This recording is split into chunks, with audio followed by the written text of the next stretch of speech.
What's up, everybody? Matt Gajewski here, back again with the Awesemo Fantasy Football YouTube channel. And today I am with Nick Lepri. We are going to be discussing our favorite receivers outside the top 24. We are going to be using underdog ADP to reference this. So if in your particular league or platform, a receiver might not be in the top 24, that is what we are using. Nick is on Twitter at Notorious Fantasy. Nick, it's Friday. I'm excited to talk some wide receivers. How are you, my friend? I am very excited to talk about this topic. We've really been going deep into the top 12, the top 24, but now we get to talk about the not necessarily late round guys, right? Because these guys aren't going to like pick 100 plus, but these are guys that are going outside the top 50 and are going to be very fun to talk about. So I'm very excited to talk about these top 24 or the wide receivers outside the top 24, I should say. Yeah, these are some of the players where I think you could start using maybe the moniker league winners because Yeah. essentially the first 2-3 rounds, I'm not trying to be too crazy compared to ADP. If I have the number one overall pick, I'm not trying to go out on a limb and take like James Conner or something number one. I want to Yeah. be relatively in line with ADP, but some of these receivers outside the top 24, if I need to reach a little bit, so be it. They can be players we want to take a stand on. But Yeah. before we get started, make sure to hit that thumbs up button, subscribe to the channel, and hit the notification bell so you know when this and all other content goes live. What do you say we dive into this? Alrighty, let's do it. All right, so we're going to start with a player that you particularly like, and a player I view as going wildly underdrafted as well. It is Brandin Cooks from the Houston Texans. And again, for the purposes of this conversation, we are using the underdog ADP. So he is not a top 24 fantasy wide receiver. But as we saw last year, Brandin Cooks doesn't need elite quarterback play to flirt with that range to begin with. It's a similar situation. I think maybe you could even argue an upgrade with year two of Davis Mills. What do you think about Brandin Cooks and why is he going so underdrafted in your opinion? Yeah, I think a lot of people might recently now they might be catching on because May 6th, his ADP was pick 67.8, and now he's up to ADP 58.2, according to what I'm looking at Player Profiler right now on Underdog. So maybe some people are really catching on that, hey, Brandon Cooks, technically, people throw around the injury prone thing on him, right? Oh, he's one concussion away from being done in the NFL. But if you actually look at his game log over his career, 2014, 10 games, then 16 games, 15, 16, 15, 14, 15, 16. So he's not a player that is missing a ton of games. And I think that is also something that might just be ingrained in fantasy players' minds. And they start to worry a little bit about the injury when in reality, there is no worry about the injury at all. I don't think Davis Mills is the second coming of Tom Brady. I don't think he's magically going to become this amazing NFL player. But I do think that Davis Mills is better than what people give him the credit for. And I believe that with the team that the Houston Texans have right now, Brandin Cooks is the clear number one, the clear alpha wide receiver. He was top 12 in targets last season with 133, 8.3 per game. He had 90 receptions, which was just outside of the top 12, finishing 13th at wide receiver. He also had a grand total last year of 6 total touchdowns with over 1,000 receiving yards in his last 5 seasons. He has had 4 seasons finishing over 1,000 yards. And since he's been in the NFL since 2014, he has only had 2 seasons outside of 1,000 receiving yards. Brandin Cooks is the definition of consistency. Sure, he might not finish as a top 12 wide receiver, but where he is getting drafted right now is egregiously low, as I believe he could easily finish inside of the top 20. Nick, Brandin Cooks is still 28 years old. He has done all of that in the NFL, and I think a lot of people view him as the savvy vet that he is, but he came into the NFL when he was 21 years old. He came in as an extremely young player. We're not even talking about like Velus Jones for the Bears was just drafted at age 25. That's the other end of the spectrum in terms of age. But what I'm saying here is Brandin Cooks is not as old as some people think. There's not as much wear on the tires either. The efficiency is also there. When you look at a yards per route run for Brandin Cooks, he was 17th in all of football last year. The 2.00 yards per route run is that elite threshold. Brandin Cooks was at 1.96. So he is flirting with, not quite Jamar Chase level efficiency, but he's getting pretty darn close if he is 17th in the NFL with those numbers. So to me, it comes down to targets are there. Efficiency could be better from the offense as a whole. And Brandin Cooks himself has been very good. So I am in line with you. I love Brandin Cooks as a player. And I think he is somebody that should be going inside the top 24, or at least close to it. Right now, you look at Brandin Cooks, he's not too far out of there. He's a wide receiver 29, but that is still even a little bit low. The first player I want to talk about is a really polarizing prospect this year. It's Amon-Ra St. Brown. So I'm really curious to hear what you have to say. He's coming off the board, wide receiver 34 in underdog ADP, the fourth round draft pick of the Detroit Lions last year, who came on very strong of late. When we look at Amon-Ra St. Brown, he's a player that was actually very efficient early in his career. Last year, we saw the target number spike when TJ Hawkinson and Swift were hurt for periods of time, but he still finished with a 22.5% target share. That's solid. And his yards per route run, was 1.74. That was 34th. However, when you look at the career arcs of young players, you want them to hit that 1.70 threshold, and then they can grow. We've seen players like CeeDee Lamb, Jerry Jeudy, some of the better players in football when their rookies are around that 1.7 mark and then they ascend. So him checking that box is positive for me. The other thing I'll note is that the target competition is going to be steeper. They bring in DJ Chark. They bring in Jameson Williams. Jameson Williams, first round pick out of Alabama. However, Jameson Williams tore his ACL in the college football playoff. This is a guy that could very realistically miss 6 to 8 games this year. If you're telling me he's not going to be ready for the start of the season and Amon-Ra can work as the clear number one, he's just going underdrafted, in my opinion. You have any thoughts on him? Yeah, very interesting because we just talked about how Brandin Cooks, his ADP, people are starting to get a little bit sharper on Brandin Cooks. It's the opposite on Amon-Ra St. Brown. On May 6th, his ADP was pick 51 overall on underdog, and right now it is sitting at pick 70.4. So people are getting lower on Amon-Ra St. Brown, and nothing has changed. There's been no games played. It's not like there's been positive news that Jameson Williams is going to be good to go week 1, week 2, week 3. We haven't heard any of that just yet. And based upon what we saw last year out of Amon-Ra St. Brown, this is a guy that is going to be having a shit ton of targets game in and game out. At the end of the season, he got over 10 targets from week 13 to week 18. Is he going to be in that same range this season? Maybe, maybe not. Maybe it falls to 8 targets a game. But even if he is able to do that consistently, even if the Detroit Lions are a bad team, they're going to be throwing the ball a lot. So you better believe that Amon-Ra St. Brown is going to have a lot of opportunity. I understand having a wide receiver linked to Jared Goff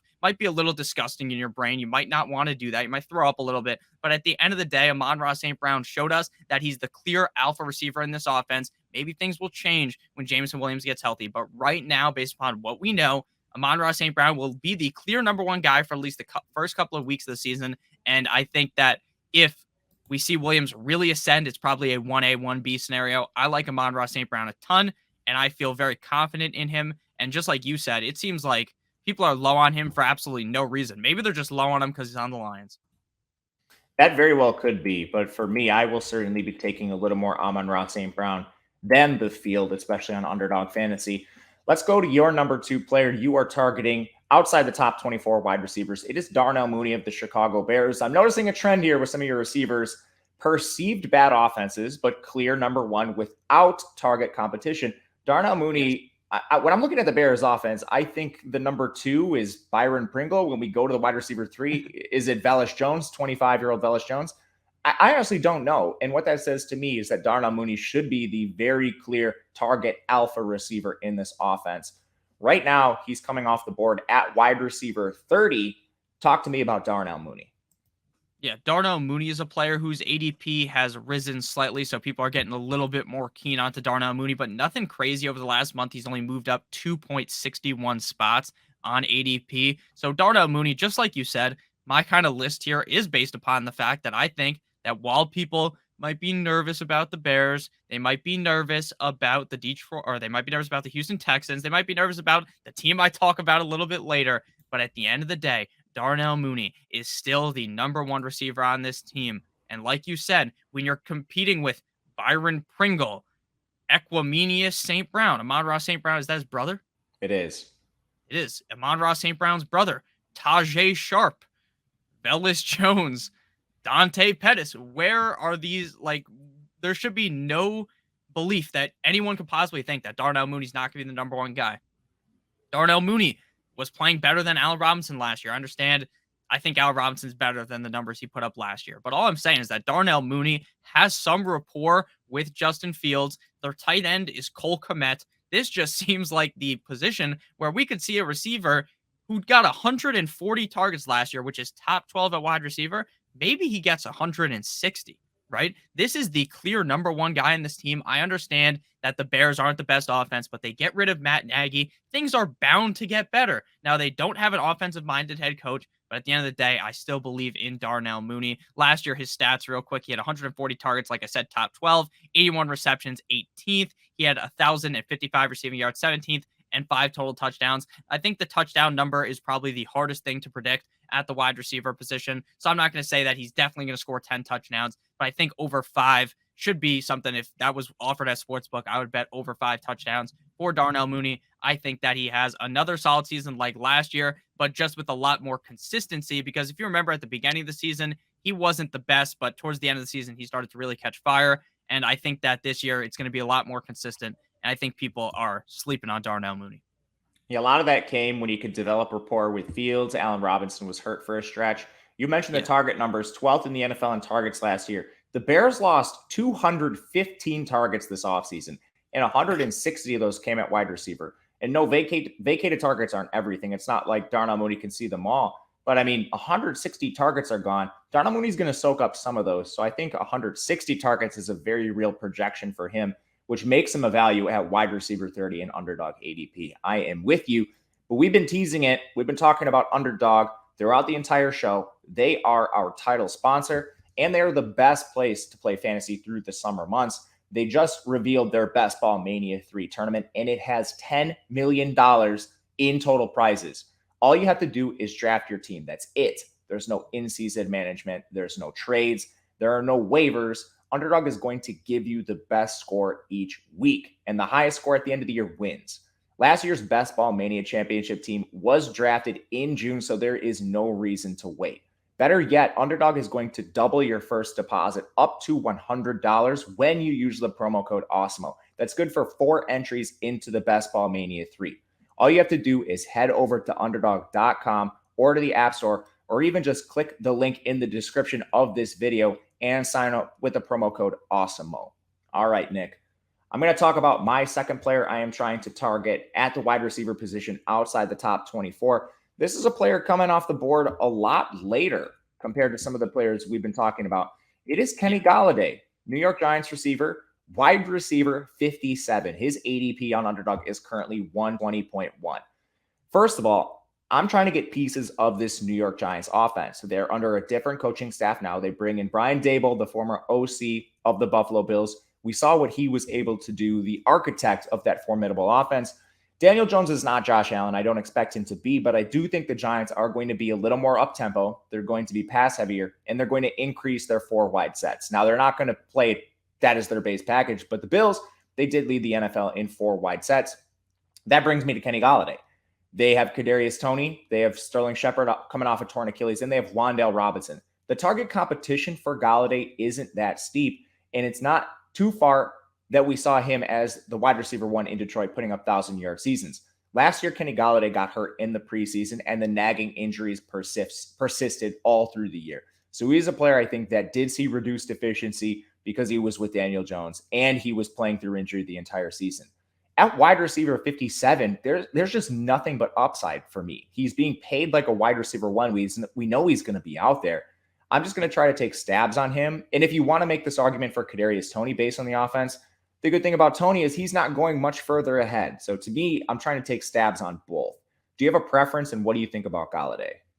Yeah, I do have a preference. I would lean with Kadarius Toney, but it's not like, oh, wow, I love Kadarius Toney. I hate Kenny Golladay. I definitely think I have Kenny Golladay ranked a little bit lower than I probably should right now. I loved Kenny Golladay last season. I was like, oh, man, they backed up the Brinks truck. They're giving this guy a fat check. He got like the check was so big, they had to give him like one of those when you win the lottery and they bring out the huge check. That's what they gave him. And it was like, wow, look at this. He's on the Giants, sure, but he's going to see a lot of targets. Oh, he was good on the Lions. He could be good on the Giants. And that argument was proven wrong last year, right? He wasn't great. But I think in 2022, without Joe Judge, with a better offensive, I would assume, scheme, better offensive play, better offensive line, I really think that Kenny Golladay should step up this year and start putting up slightly better, or not slightly better numbers, way better numbers than last year, right? He only had 500 receiving yards. He had no touchdowns. Like him and Toney scored 0 touchdowns combined. That's not going to happen again. I like Kenny Golladay a lot. I think that he's still the same player he was in Detroit. And I think a lot of people are just lower on him because they burned him last year, right? He was going, if my mind is correct, I think he was going like the 6th round last year, right? Or the 8th round, much Yeah. higher than right now. Yeah. He was viewed as the clear number one in New York. And I think for good reason, based on the money he was paid. Now we just have a different sentiment because of the people being burned. So to me, I think it's not too unrealistic to think Kenny Golladay gets back to that. He's only 28 and a half years old. He'll turn 29 in the season, but he's not an old player by any means. He has good size. He has good speed, solid athleticism overall. I think if you can bank on health, which, we can't always guarantee, but for fantasy drafts, we are assuming that, and then a better offense. I mean, at a wide receiver 57, there's just nothing but upside. And again, Tony's coming off the board at wide receiver 49. So if you want to even just bet on the younger player in the offense, like you said, it's not like I have a strong take between the two. Kadarius Toney was incredibly efficient on a small sample size. I like Golladay because you don't have to spend quite as much draft capital. But again, we're not talking about a lot to begin with. So to me, I'm just trying to leave with one of the two in drafts. And if I miss, I might even take a shot on Wan'Dale with the last pick in my draft. Yeah, I'm someone who has a decent amount of Daniel Jones stacks with these guys because of just how cheap Daniel Jones is. Like if I want to go really high up and draft Josh Allen early on in the draft, then I think that maybe their buys don't align. So maybe don't take that as exactly what I'm saying, but you kind of get what I mean. Where I take the guy early and then I wait a little bit later and get Daniel Jones and this team. Because I really do think that the Giants, they just have to be better than last year, right? It's very hard to be as bad as Joe Judge was at coaching. Yeah, and I mean, if you're talking seasonal, these players are coming off the board outside the top 10 rounds. If Kenny Golladay isn't what you think in like the 4th week of the year, you can cut bait and you're not really worried about the capital you invested in. Definitely. So I think that's something that you need to take into consideration as well if you're playing seasonal. But let's get to your third receiver you are targeting outside the top 24. It is rookie Treylon Burks, drafted in the 1st round by the Tennessee Titans. He comes out of Arkansas. He obviously is going to be soaking up some targets. They trade A.J. Brown. So talk to me about Treylon Burks in Tennessee and why he is being underdrafted right now. Yeah, right now, the reason why I think a lot of people are potentially sleeping on him is because there were reports early on out of training camp, the rookie camps, that, oh, he doesn't have it. He needs his inhaler, blah, blah, blah. And people are like on Twitter, everyone on Twitter like overreacts to basically everything. Like you could read that Derrick Henry stubbed his toe in July and people will be like, oh, not drafting him, man. He stubbed his toe. People really overreact to everything. And if you look at the team, sure, I actually like Robert Woods. I think Robert Woods is a talented player. But outside of Robert Woods, they have players like Nick Westbrook-Ikhine, if that's even how you pronounce his name. I apologize. I like the guy, but he's not the greatest player. They have Dez Fitzpatrick, Kyle Phillips, Racey McMath. Is that even a real player? That sounds like a fake name. So at the end of the day, they don't really have anyone besides Treylon Burks and Robert Woods to throw the ball to. I understand that the argument is, Nick, this is a very run-heavy team. They have Derrick Henry. They're going to run the ball a ton, and I agree. They're definitely going to run the ball a bunch. But when you have the clear number one receiver on a team, and he is going right now at pick 71.90, that is wide receiver 34 off the board, and his ADP is going down. People are not as high as on him as they were a month ago. And why is that? Nothing's been played. I don't know why people are lower on him. I really think he's the clear number one in Tennessee. And I think that while he may not be A.J. Brown, he may not be as efficient as A.J. Brown, he's definitely going to be the number one receiver in targets on that team. In my opinion, you can book that. You want number one receivers, even on run-heavy offenses. We've seen this time and time again. Like A.J. Brown was on a run-heavy team.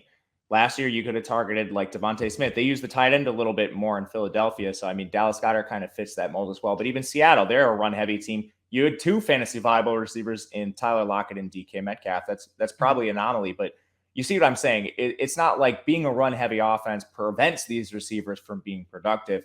With Burks, it's just that he needs to walk into those targets and beat out Robert Woods, an aging player coming off an ACL. I think that is very much in the realm of possibility for Burks. And I do agree with you that he is going underdrafted at wide receiver 35. My last player is also a rookie. I want to talk Garrett Wilson for the New York Jets.